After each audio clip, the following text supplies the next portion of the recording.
Hey guys, so I liked this product enough to buy it in every color, which is really saying something.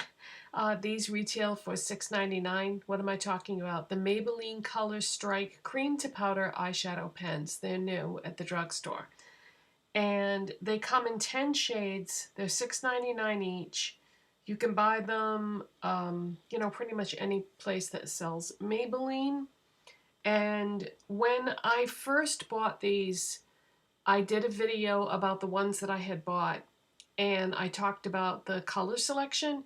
I now realize that my color description was off a little bit because I had bought them online, so I just looked at the other colors in the pictures on Amazon's website and tried to describe what I was seeing the best I could. Now that I actually have them, I realize that the colors are not all what I thought they were. So I wanted to go over each color with you. If you want more information about this product, how to use it, the application, that sort of thing, I did do another video on that already, where I actually show you how I use them. To me, these are not a standalone product. I like to use them as colored bases. I'm a big fan of using colored bases underneath my regular eyeshadows because I feel like it just enhances everything, makes it look better, makes it work better. It's just, it's like an old school thing that when YouTube first started, that's what the gurus always did. They always used colored bases. And I used to think it was sort of redundant at the time, but it really does make a difference. And if you've never tried doing your makeup that way, you'll see what I mean. Once you start doing it that way, it just seems incomplete without doing it. Okay, so let's talk about the colors. So the first one is number 10, and it is Crave. Now this is the one that I described in my first video as a black. It is most definitely not a black.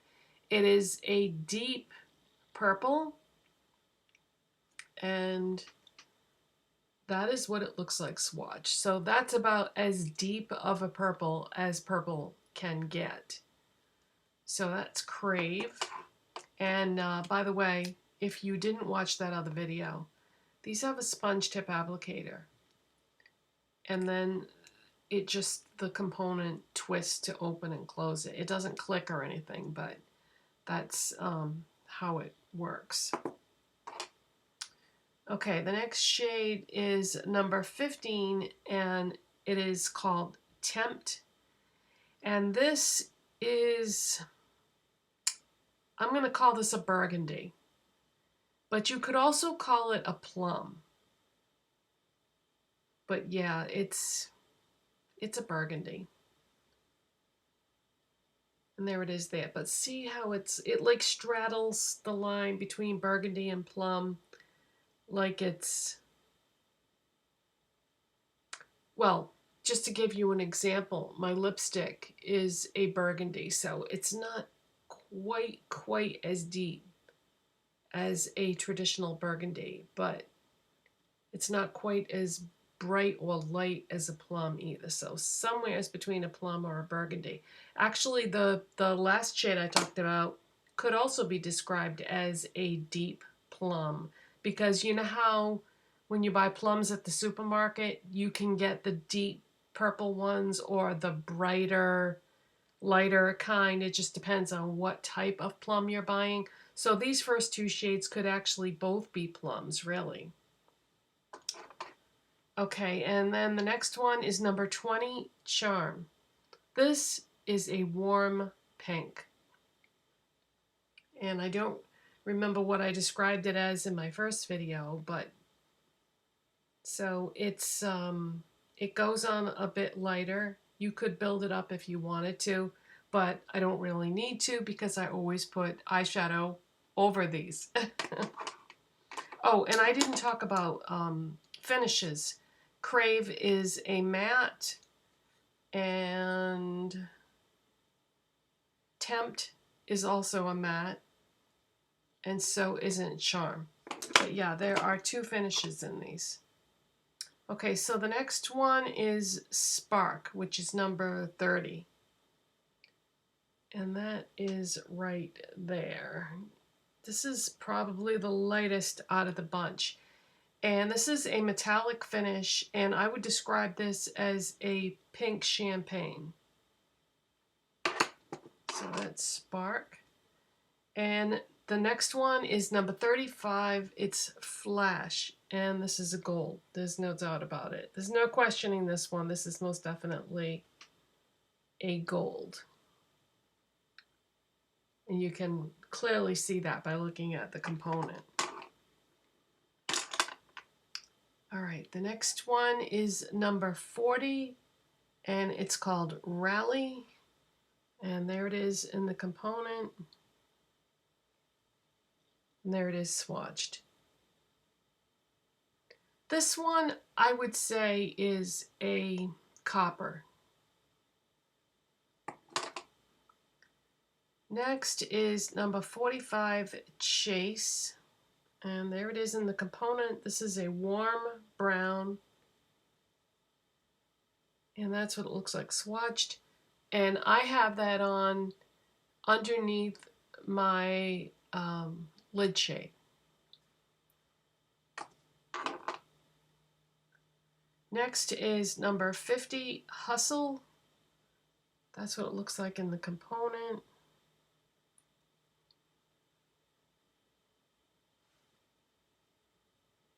There it is there. And I would describe this as a bronze. And then we have the first one that I bought, which started this obsession. This is number 55, Flare. And this is a taupe, a matte taupe. And there it is right there, swatched. And lastly is number 65, Ace. And this is a blue. And I don't know how I managed to do it, but somehow I shut off my camera. And I've been talking and recording for a long time now, and when I played the footage back, I'm like, where is it? Where's the rest of the footage? So hopefully I can maintain my train of thought. But I was talking about the last shade in the line, which is Ace. And I was just saying how in the package it looks like it's a metallic blue, but swatched it is a matte teal blue. So really, it's really nothing like the actual color. So that's why swatches are important, because sometimes you don't necessarily get what you think you're going to get. And like I said before, when you're looking at the pictures online, a lot of times computer images can really skew the way something looks. Okay, so why do I love these so much? I mean, I bought all of them, so I must really love them, right? Because they're so simple to use. I like the idea that I don't have to use my fingers. I like the idea that I don't have to use a brush and then clean it afterwards. I like that you can just apply it with this sponge tip applicator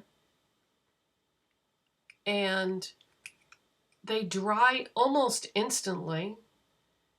It's just so simple.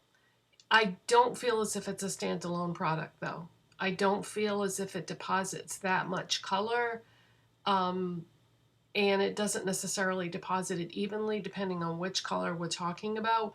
But that's what makes it so perfect as a base. I think that they should have marketed them that way, because that's really where they shine. When you put this on, it deposits exactly the right amount of color to use as a base.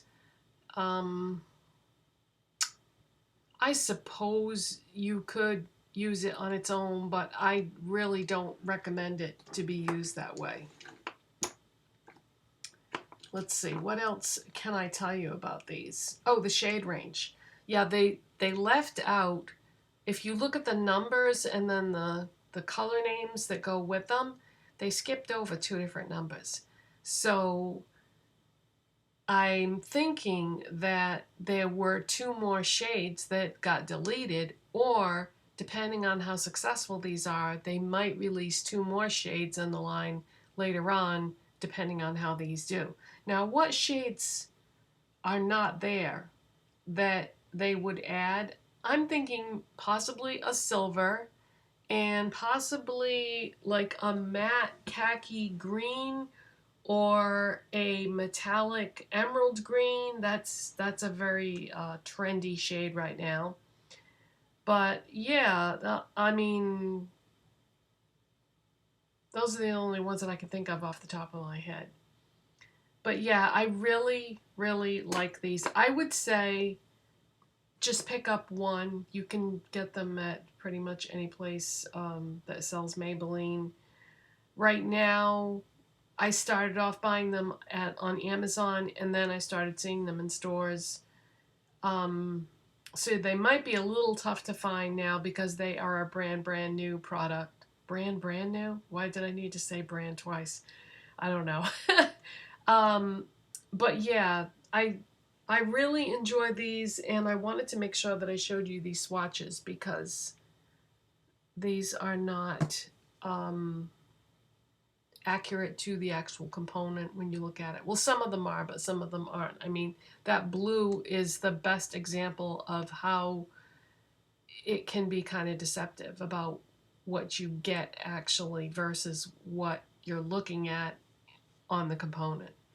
So I think that is it, you guys. If you have any questions, please ask me in the comment section, and I would be happy to answer any questions that you have.